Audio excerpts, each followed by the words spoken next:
ರಘು ರಘು ಏನಾಯ್ತು? ಯಾಕೆ ಇಷ್ಟು ಟೆನ್ಸ್ ಆಗಿದ್ಯಾ? ರಘು, ನಿನ್ನೆ ನಮ್ ರೂಮ್ ನಲ್ಲಿ ನಮ್ ಕಬರ್ಡ್ ಅಲ್ಲಿ ಇಟ್ಟ ವಜ್ರದ ಹಾರ ಕಾಣಿಸ್ತಿಲ್ಲ.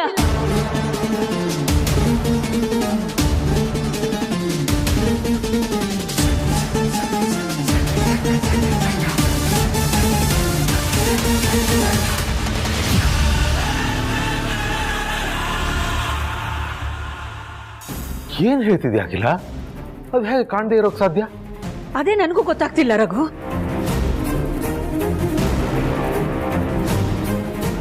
ಪ್ರೀತು ಈಗ ತಾನೆ ಫೋನ್ ಮಾಡಿದ್ದ. ಅವನ ಮಗಳಿಗೆ ತಾನೆ ಹಾರ ಕೊಡ್ಬೇಕು ಅಂತ ಲಾಕರ್ ಅಲ್ಲಿ ಇಟ್ಟಿದ್ದನ್ನ ತೆಗೆದು ಪಾಲಿಶ್ ಮಾಡಿಸಿ ತಗೊಂಡ್ ಬಂದಿದ್ದು.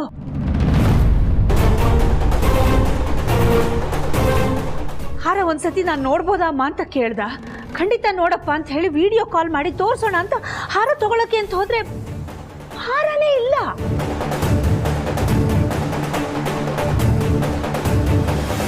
ಅಂದ್ರೆ ಇವರು ಹಾರ ಕೊಡಬೇಕು ಅಂತ ಅಂದ್ಕೊಂಡಿದ್ದು ಪಾರ್ವತಿಗಲ್ಲ, ನಮ್ಮ ಪುಟಾಣಿಗ.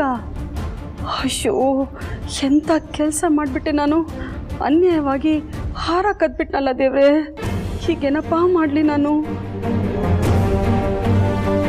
ಹಾಂ, ಹಾರ ಮನೆ ಹೊರಗೆ ಬಿದ್ದಿತ್ತು. ಯಾರೋ ಕಳ್ಳರು ಕತ್ಕೊಂಡು ಹೋಗೋ ಪ್ರಯತ್ನ ಮಾಡಿರಬೇಕು. ಅದು ನನ್ನ ಕೈಗೆ ಸಿಕ್ತು ಅಂತ ಹೇಳಿ ಹಾರ ಕೊಡ್ಬಿಡ್ಲಾ?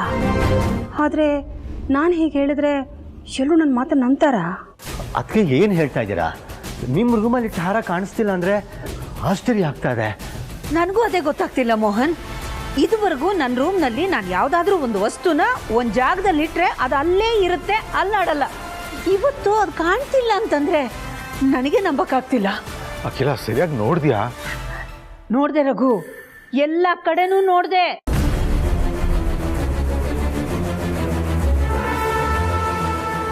ತುಂಬಿದ ಮನೆಯಿಂದ ಸೆಕ್ಯೂರಿಟಿನ ದಾಟ್ಕೊಂಡು ಯಾರೋ ಬಂದು ಮನೇಲಿದ್ದ ಮಗುನೇ ಕತ್ಕೊಂಡು ಹೋಗಿದ್ದಾರೆ ಅಂದರೆ ಹಾರನ ಕದಿಯೋಕ್ಕೂ ಕಳ್ಳರು ಬಂದಿರ್ಬೋದು ಅಂತ ನಮ್ಮದೇ ಇರಲ್ವಾ? ಮೊದಲು ಈ ಹಾರನ ಮನೆಯಿಂದ ಆಚೆ ಬಿಸಾಬಿಡ್ಬೇಕು.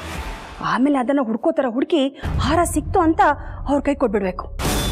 ಅದಕ್ಕೆ ಎಲ್ಲರೂ ಸೇರಿ ಹುಡ್ಕೋಣ. ಎಲ್ಲಿ ಹೋಗಿರುತ್ತೆ? ಸಿಕ್ಕೇ ಸಿಗತ್ತೆ.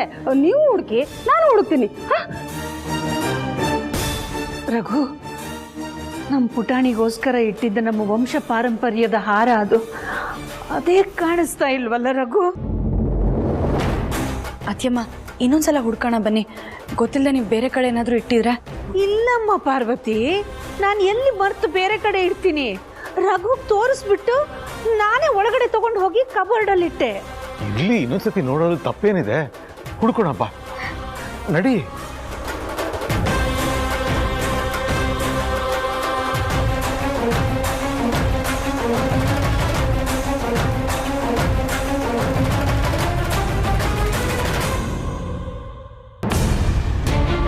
ಅದಕ್ಕೆ ಆ ಹಾರ ಎಲ್ಲಿಟ್ಟಿದ್ರಿ? ನನ್ನ ಕಬೋರ್ಡಲ್ಲಿ ಇಟ್ಟಿದ್ದೆ ಮೋಹನ್.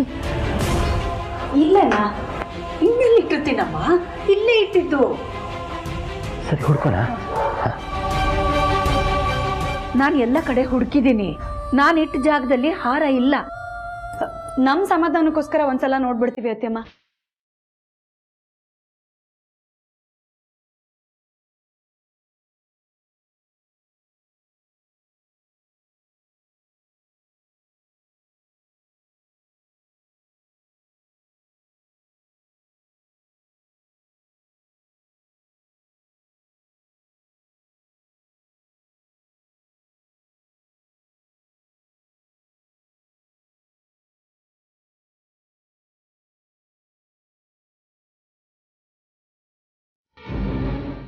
ನಾನು ಹೇಳಲಿಲ್ವಾ ನಾನು ಇಟ್ಟ ಜಾಗದಲ್ಲಿ ಹಾರ ಇಲ್ಲ, ನನ್ನ ಕಬೋರ್ಡಲ್ಲಿ ಹಾರ ಇಲ್ಲ ಅಂತ?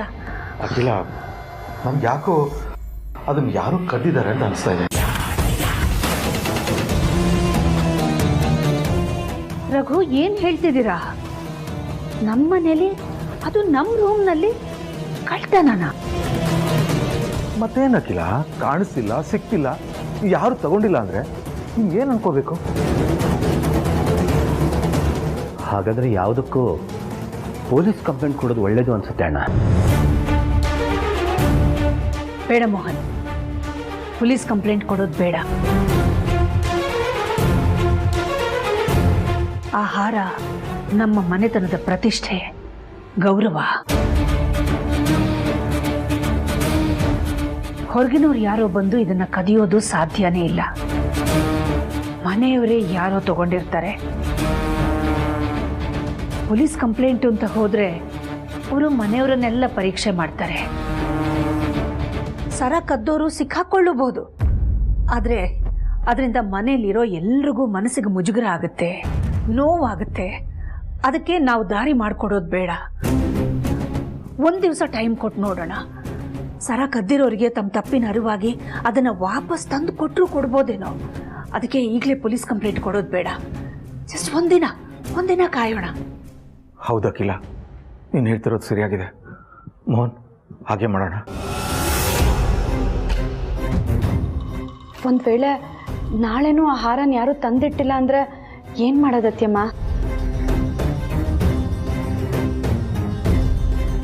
ಪಾರ್ವತಿ, ನನ್ನ ಜಾಗದಲ್ಲಿ ನೀನಿದ್ದಿದ್ರೆ ಏನು ಮಾಡ್ತಿದ್ಯಮ್ಮ? ನೀವು ಹೇಳ್ದಾಗೆ ಪೊಲೀಸ್ ಕಂಪ್ಲೇಂಟ್ ಕೊಡ್ತಾ ಇರಲಿಲ್ಲ ಅತ್ಯಮ್ಮ. ಯಾಕೆ ಅಂದರೆ ಅರ್ಸನ್ ಕೋಟೆಲಿ ಒಡವೆ ಕಳ್ತನ ಆಗಿದೆ ಅಂತ ಹೊರಗಿನ ಜನಕ್ಕೆ ಗೊತ್ತಾದರೆ ಅವ್ರುಗಳೆಲ್ಲ ಸುಮ್ಮನೆ ಇಲ್ಲದ ಸಲ್ಲದ ಮಾತಾಡ್ತಾರೆ. ಒಂದು ಹಾರಕ್ಕೋಸ್ಕರ ಆಡೋರ್ ಬಾಯಿಗೆ ಆಹಾರ ಆಗಬಾರ್ದು ಅಲ್ವಾ? ಯಾಕೆ ಅಂದರೆ ಋಣ ಇದ್ದರೆ ಅದು ಎಲ್ಲಿದ್ರೂ ಸರಿ ಬಂದು ನಮ್ಮ ಕುಟುಂಬ ಸೇರುತ್ತೆ.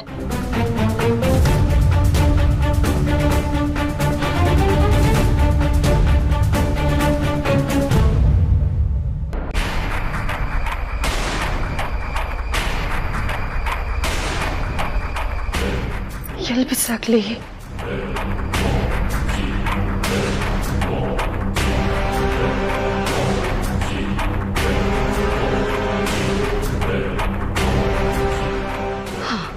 ಇದೇ ಸರಿಯಾದ ಜಾಗ.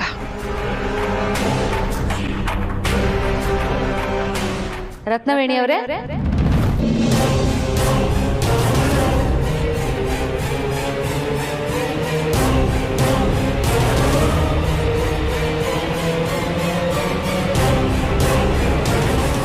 ಇಲ್ಲಿ ನಿಂತ್ಕೊಂಡು ಏನ್ ಮಾಡ್ತಿದ್ದೀರಾ? ಅದು ಏನೋ ಮೋಡ ಇತ್ತು, ಅದಕ್ಕೆ ಮಳೆಗಿಳೆ ಏನಾದರೂ ಬರ್ಬೋದಾ ಅಂತ ನೋಡ್ತಾ ಇದ್ದೆ. ಅಯ್ಯೋ ದೇವ್ರೆ, ಇಷ್ಟು ದಿನ ನಾನು ಮಳೆ ಆಕಾಶದಿಂದ ಬರುತ್ತೆ ಅಂತ ಅನ್ಕೊಂಡಿದ್ದೆ. ಈಗ ನೀವ್ ಹೇಳಿದ್ಮೇಲೆ ಗೊತ್ತಾಗಿದ್ದು ಕೆಳಗಡೆಯಿಂದನೂ ಬರುತ್ತಾ? ಏನೋ ತಮಾಷೆ ಮಾಡ್ತಿದ್ಯಾ? ಅದ್ಯಾವುದೋ ಊರೇ ಹತ್ಕೊಂಡು ಉರಿತಾ ಇದ್ರೆ ಆ ಊರಿನ ಮಹಾರಾಜ ಮಾತ್ರ ಪಿಟೀಲ್ ಬಾರಿಸ್ತಾ ಇದ್ನಂತೆ. ಹಂಗಾಯ್ತು ನಿಮ್ ಕಥೆ. ಬೆಳಗ್ಗೆಯಿಂದ ನಾವು ಅರಸನ ಕೋಟೆಯಲ್ಲಿ ವಜ್ರದ ಹಾರ ಕಾಣಿಸ್ತಾ ಇಲ್ಲ ಅಂತ ಟೆನ್ಷನ್ ಅಲ್ಲೆಲ್ಲ ಹುಡುಕ್ತಾ ಇದೀವಿ. ನೀವಿಲ್ಲಿ ಮಳೆ ಕೆಳಗಡೆಯಿಂದ ಬರುತ್ತಾ ಅಂತ ನೋಡ್ತಿದ್ದೀರಲ್ಲ, ಇದನ್ನ ತಮಾಷೆಯಾಗಿ ತಗೋಬೇಕೋ ಸೀರಿಯಸ್ ಆಗಿ ತಗೋಬೇಕೋ ಗೊತ್ತಾಗ್ತಿಲ್ಲ.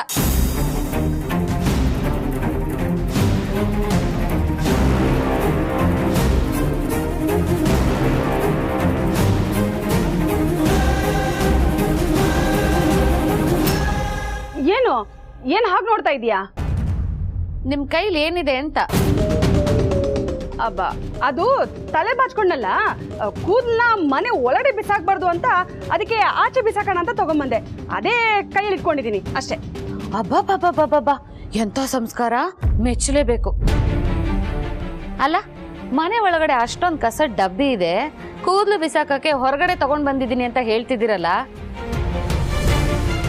ಅದ್ ಸರಿ, ನೀವು ಹಾರ ಹುಡುಕ್ತೀನಿ ಅಂತ ತಾನೇ ಹೇಳಿ ಇಲ್ಲಿಗೆ ಬಂದಿರೋದು.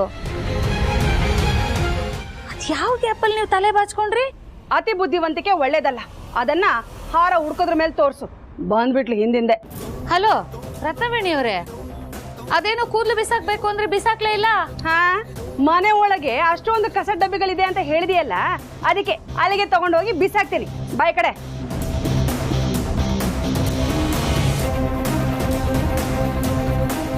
ಒಳ್ಳೆ ಲೂಸ್ ಸಾವಾಸ ಆಯ್ತಲ್ಲ. ಹಾರ ಎಲ್ಲೋಯ್ತಪ್ಪ?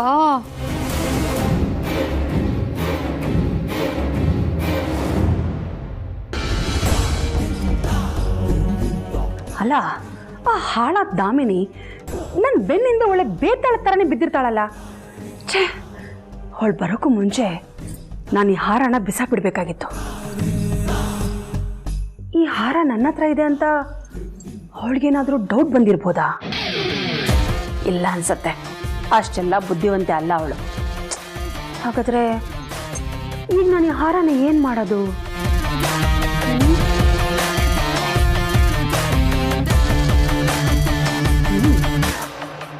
ಈ ಹಾರ ಕದ್ದಿರೋ ಆರೋಪನ ನಾನು ಯಾಕೆ ಆ ದಾಮಿನಿ ಮೇಲೆ ಬರೋ ಹಾಗೆ ಮಾಡಬಾರ್ದು?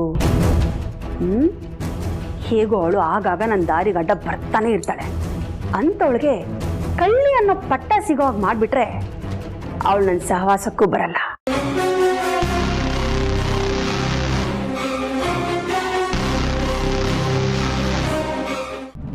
ಅಣ್ಣ, ಅದೇ ನನ್ನ ಮನಸ್ಸಲ್ಲಿ ಏನೋ ಓಡ್ತಿದೆ, ಅದನ್ನು ಹೇಗೆ ಹೇಳಬೇಕು ಅಂತಲೇ ಗೊತ್ತಾಗ್ತಾ ಇಲ್ಲ.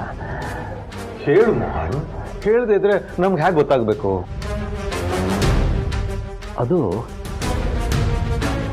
ಹಿಂದೆ ನಾವು ಸಂಕ್ರಾಂತಿ ಹಬ್ಬಕ್ಕೆ ಅಂತ ಹಳ್ಳಿಗೆ ಹೋದಾಗ ಅಲ್ಲಿ ಸಿಕ್ಕಿದ ನಿಧಿನ ನಮ್ಮ ದಾಮಿನಿ ಕದ್ದಿದ್ಲು. ಅದೇ ಥರ ಈ ಹಾರನ ಅವಳೇ ತಗೊಂಡಿರ್ಬೋದು ಅಂತ ನಿಮ್ಗೇನಾದರೂ ಅನುಮಾನ ಇದೆಯಾ? ನನಗೋಸ್ಕರ ಅವಳ ಬಗ್ಗೆ ಏನು ಮಾತಾಡಬಾರ್ದು ಅಂತ ಸುಮ್ಮನೆ ಇದ್ದೀರಾ? ನಿಮ್ಗೇನು ಅನ್ಸುತ್ತೆ ಮೋಹನ್? ಹಾರನ ದಾಮಿನಿ ಕದ್ದಿದ್ದಾಳೆ ಅನ್ನೋ ಅನುಮಾನ ನಿಮ್ಗೇನಾದರೂ ಇದೆಯಾ?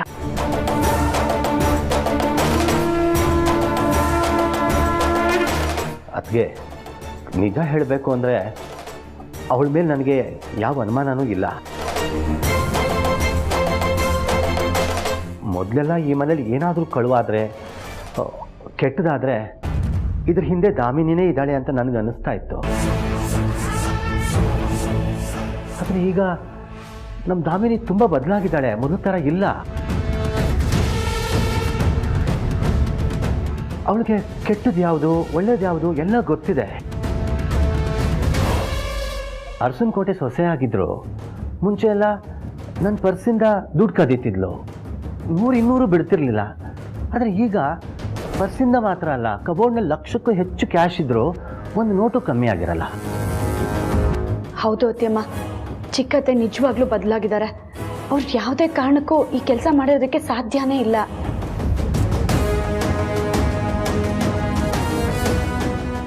ನಿಮಗೆ ಮಾತ್ರ ಅಲ್ಲ, ನನಗೂ ದಾಮಿನಿ ಮೇಲೆ ನಿಮ್ಮಷ್ಟೇ ನಂಬಿಕೆ ಇದೆ. ಖಂಡಿತ ಅವಳು ಈ ಕೆಲಸ ಮಾಡಿರಲ್ಲ. ಹೌದು ಅಖಿಲ, ಇವ್ರು ಹೇಳೋದನ್ನು ಕೇಳಿದ್ರೆ ನನಗೂ ದಾಮಿನಿ ಮೇಲೆ ಅನುಮಾನ ಬರ್ತಾ ಇಲ್ಲ. ಅವಳು ತುಂಬ ಬದಲಾಗಿದ್ದಾಳೆ. ಹಾಗಾದ್ರೆ ಇನ್ನು ಯಾರು ತಗೊಂಡಿರ್ಬೋದು?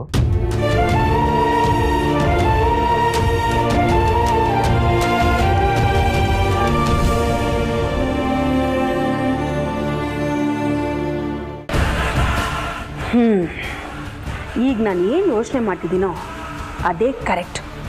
ಹಿಂದೆ ಒಂದ್ಸಲ ಅವಳು ನಿಧಿ ಕದಿಯಕ್ಕೆ ಹೋಗಿದ್ಲು ಅನ್ನೋ ವಿಷಯನ ನಾನು ಕೇಳಿದ್ದೀನಿ. ಈಗ ನಾನು ಈ ಹಾರನ ತೊಗೊಂಡು ಹೋಗಿ ಅವಳ ರೂಮಲ್ಲಿ ಇಟ್ಟುಬಿಟ್ರೆ ಈ ಹಾರನ ಅವಳೇ ಕದ್ದಿದ್ದಾಳೆ ಅಂತ ಎಲ್ಲರೂ ನಂಬ್ತಾರೆ. ಆಮೇಲೆ ನನ್ನ ದಾರಿ ಸಲೀಸಾಗತ್ತೆ. ಆಮೇಲೆ ಈ ಅರಸನ ಕೋಟೆಯಲ್ಲಿ ನಾನು ಆಡಿದ್ದೇ ಆಟ. ಆ ಆಟದಲ್ಲಿ ಮೊದಲು ಬಲಿ ಆಗದೆ ಆ ಪಾರ್ವತಿ.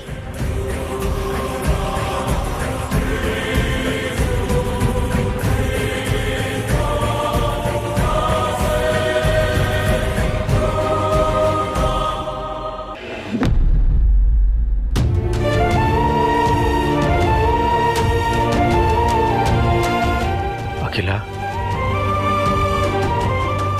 ಬೆಳಿಗ್ಗೆ ಅಷ್ಟೇ ಹೇಳಿದ್ದೆ ನೀನು ಯಾವಾಗಲೂ ನಗ್ನಗ್ತಾ ಸಂತೋಷವಾಗಿರಬೇಕು ಅಂತ. ಆದರೆ ಅದು ಯಾರು ಕೆಟ್ಟ ದೃಷ್ಟಿ ನಿನ್ನ ಮೇಲೆ ಬಿತ್ತೋ ಏನೋ, ಇದ್ದ ಬೆಳಕು ಹೋಗಿ ಕತ್ಲಾಗೋ ಥರ ನಿನ್ನ ಮುಖದಲ್ಲಿದ್ದ ಸಂತೋಷನೇ ಮಾಯ ಆಗೋಯ್ತಲ್ಲ ಅಖಿಲ. ಹಾರ ಕಳೆದೋಗಿದೆ ಅನ್ನೋ ನೋವಿಗಿಂತ ನಮ್ಮ ರೂಮ್ನಲ್ಲಿ ನಾನೇ ನನ್ನ ಕೈಯಾರ ಇಟ್ಟ ಹಾರ ಕಾಣ್ತಾ ಇಲ್ವಲ್ಲ ಅಂತ ನನಗೊಂಥರ ಆಗ್ತಿದೆ ರಘು. ತುಂಬ ಆಸೆಯಿಂದ ಪುಟಾಣಿಗೆ ಅದನ್ನು ಹಾಕಬೇಕು ಅಂತ ಪಾಲಿಷ್ ಮಾಡಿಸಿ ತಯಾರು ಮಾಡಿಟ್ಟಿದ್ದೆ. ಯಾಕೋ ಆ ಘಳಿಗೆನೆ ಕೂಡಿ ಬರ್ತಾ ಇಲ್ವಲ್ಲ. ಈಗ ನೋಡಿದ್ರೆ ಆ ಹಾರನೇ ಮಿಸ್ಸಿಂಗು. ಯೋಚನೆ ಮಾಡಬೇಡ ಅಖಿಲ, ಪುಟಾಣಿಗೆ ಹಾರ ಹಾಕೋಕ್ಕೆ ಇನ್ನೂ ಸಮಯ ಇದೆಯಲ್ಲ. ಅಷ್ಟರಲ್ಲಿ ಹಾರ ತಗೊಂಡಿರೋರಿಗೆ ತನ್ನ ತಪ್ಪಿನ ಅರಿವಾಗಿ ವಾಪಸ್ ತಂದುಕೊಟ್ಟು ಕೊಡ್ಬೋದು. ಕಾದು ನೋಡೋಣ.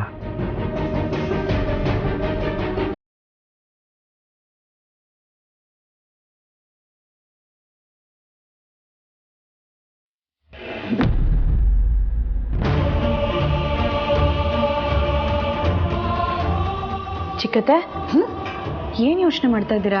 ಅಲ್ಲ ಪಾರು, ನಮ್ಮ ಅರಸನ ಕೋಟೆಯಲ್ಲಿ ಒಂದು ಹುಲ್ ಕಡ್ಡಿನೂ ಅಲ್ಲಾಡಲ್ಲ ಅಂತ ಅನ್ಕೊಂಡಿದ್ದೆ. ಅದೇ ಅರಸನ ಕೋಟೆಯಲ್ಲಿ ವಜ್ರದಾರ ಕಳೆದೋಗಿದೆ ಅಂದ್ರೆ ನನ್ನ ಕೈಲಿ ನಂಬೋಕೆ ಆಗ್ತಾ ಇಲ್ಲ. ನನಗೂ ಅಷ್ಟೇ ಚಿಕ್ಕತ್ತೆ, ಅದನ್ನ ಯಾರು ತಗೊಂಡ್ರು ಅಥವಾ ಹೇಗೆ ಕಳೆದೋಯ್ತು ಅನ್ನೋದೇ ಗೊತ್ತಾಗ್ತಾ ಇಲ್ಲ. ಹೌದು, ಅಕ್ಕನ ರೂಮಲ್ಲಿ ಹುಡ್ಕಕ್ ಹೋಗಿದ್ಯಲ್ವಾ? ಅಲ್ಲೂ ಸಿಗ್ಲಿಲ್ವಾ? ಇಲ್ಲ ಚಿಕ್ಕತ್ತೆ. ಸರಿಯಾಗಿ ಹುಡುಕಿದ್ಯಾ? ಹ್ಞೂ, ಸರಿಯಾಗೇ ನೋಡಿದೆ, ಸಿಗ್ಲಿಲ್ಲ. ಅತ್ತೆಮ್ಮ ಹೇಳ್ತಾ ಇದ್ರು ಮನೆಯವರೇ ಯಾರೋ ಅದನ್ನು ತಗೊಂಡಿರ್ಬೋದು ಅಂತ. ಅದಕ್ಕೆ ಪೊಲೀಸ್ ಕಂಪ್ಲೇಂಟ್ ಕೊಡೋದು ಬೇಡ ಅಂದರು. ನನಗೂ ಅದೇ ಸರಿ ಅಂತ ಅನ್ನಿಸ್ತು. ಆದರೆ ನಮ್ಮ ಮನೆಯವರಲ್ಲಿ ಯಾರು ಅದನ್ನು ಕದ್ದಿದ್ದಕ್ಕೆ ಸಾಧ್ಯ ಚಿಕ್ಕತ್ತೆ? ಪಾರ್ವತಿ, ಇದ್ರ ಹಿಂದೆ ಆ ರತ್ನವೇಣಿ ಕೈಚಳಕ ಇರಬಹುದಾ ಅಂತ ನಂಗೆ ಅನಿಸ್ತಿದೆ. ಏನು ಹೇಳ್ತಾ ಇದ್ದೀರಾ ಚಿಕ್ಕತ್ತೆ? ಅವ್ರಿಗೆ ನಮ್ಮ ಕಂಡ್ರೆ ಆಗಲ್ಲ ಅಂತ ಸುಮ್ಮನೆ ಅವ್ರ ಮೇಲೆ ಆಪಾದನೆ ಮಾಡೋದು ಸರಿ ಇರಲ್ಲ. ಅಷ್ಟಕ್ಕೂ ಅವ್ರು ನಮಗೆ ಕೆಟ್ಟದ್ದು ಬಯಸೋದ್ರ ಹಿಂದೆ ಜನನಿಗೆ ಒಳ್ಳೇದು ಮಾಡೋ ಉದ್ದೇಶ ಇರುತ್ತೆ. ಆದರೆ ಈ ಹಾರ ಕದಿಯೋದ್ರ ಹಿಂದೆ ಯಾವ ಉದ್ದೇಶ ಇರುತ್ತೆ ಹೇಳಿ? ಇಂಥ ಹಾರಗಳನ್ನ ಅವ್ರ ಜೀವನದಲ್ಲಿ ಎಷ್ಟು ನೋಡಿರಲ್ಲ ನೀವೇ ಹೇಳಿ. ಅಂಥದ್ರಲ್ಲಿ ಅವ್ರು ಈ ಹಾರ ಕದ್ದಿರ್ತಾರೆ ಅಂದರೆ ನಾನು ನಂಬಲ್ಲ ಚಿಕ್ಕತ್ತೆ. ನೀವು ಅವ್ರ ಮೇಲೆ ಅನುಮಾನ ಪಡ್ತಾ ಇರೋದು ನನಗೆ ಯಾಕೋ ಸರಿ ಅಂತ ಅನ್ನಿಸ್ತಾ ಇಲ್ಲ. ಸರಿ ಬಿಡಮ್ಮ. ಆದ್ರೆ ಇದ್ದು 3 ಜನದಲ್ಲಿ ಕದ್ದವ್ರು ಯಾರು ಅನ್ನೋ ಹಾಗೆ ಆ ವಜ್ರದಾರನ ಯಾರು ಕತ್ತಿರ್ಬಹುದು?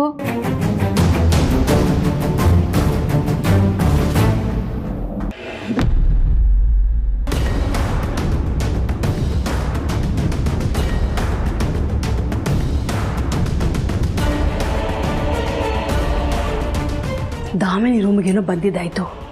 ಈಗ ಈ ಹಾರನ ಎಲ್ಲಿಡ್ಲಿ?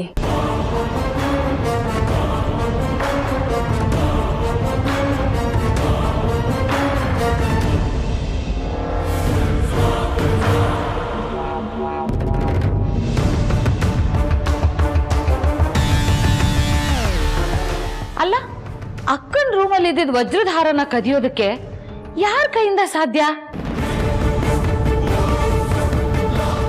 ಹೆಂಗ್ ಮಿಸ್ ಆಯ್ತು? ಗೊತ್ತೇ ಆಗ್ತಾ ಇಲ್ವಲ್ಲ. ಛೇ,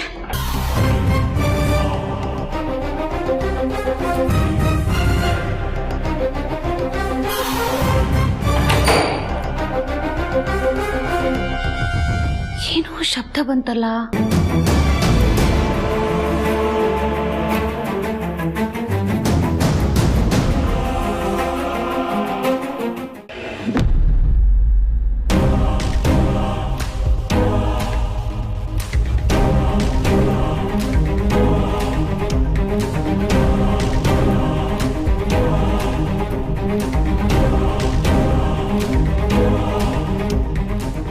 ಇದೇನಿದು?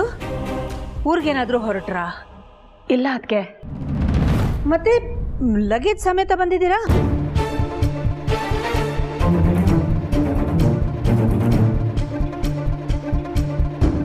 ಅದಕ್ಕೆ ನಿಮ್ಮ ರೂಮಲ್ಲಿ ಭದ್ರವಾಗಿಟ್ಟಿದ್ದ ಅತಿ ಅಮೂಲ್ಯವಾದ ವಜ್ರಧಾರ ಕಾಣಿಸ್ತಾ ಇಲ್ಲ ಅಂತ ಹೇಳಿದ್ರಿ.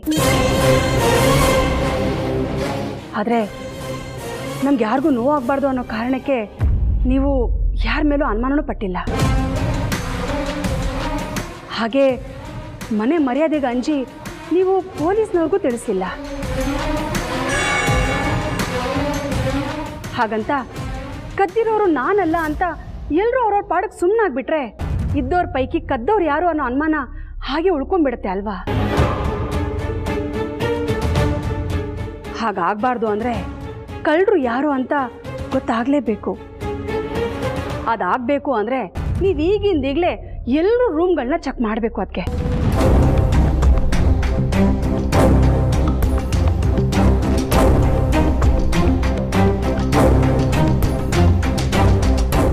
ಬೇಡ ರತ್ನವೇಣಿ, ನನ್ಗ್ಯಾಕೋ ನೀವು ಹೇಳೋದು ನನ್ನ ಮನಸ್ಸಿಗೆ ಒಪ್ಪಿಗೆ ಆಗ್ತಾ ಇಲ್ಲ.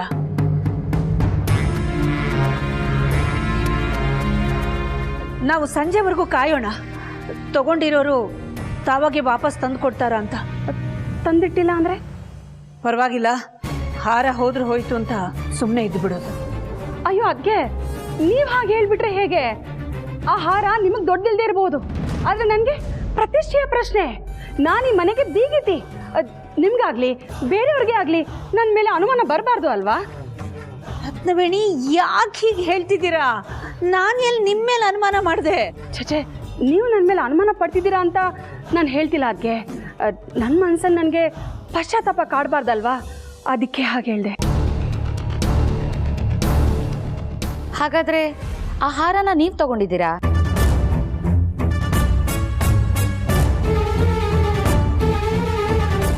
ಏನು ಹೇಳ್ತಿದ್ದೆ ದಾಮಿನಿ? ನಾನು ಯಾಕೆ ಹಾರ ತಗೊಳ್ಳಿ?